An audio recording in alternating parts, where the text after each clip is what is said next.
સાંભળો મારા પગનું દુખ જતું નથી એ કેવી રીતે શું શું જતું રહે મારા પગનું ઘર મારા પગની વાડી અને મારી લારી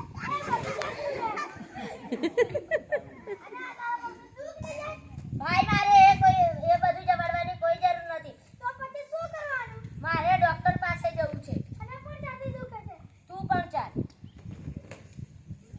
ડોક્ટર સાહેબ નમસ્તે નમસ્તે તમને શું થાય છે મને છાતી દુખે છે દારૂ પીવો છો મંગાવો તો થોડીક પી લે અરે ડબ્બા મંગાવવાની નથી વાત કરતો બોરવાડો શું હોય તો આપથી દારૂ બંધ કરી દો આ છે બસ દારૂ તો હાથમાં ભાઈ કોઈ દારૂ પીવો નહીં હું તો બધા તારા પણ તમે બરબાદ નહીં થતા જીવનમાં કોઈ વ્યસન કરતા નહીં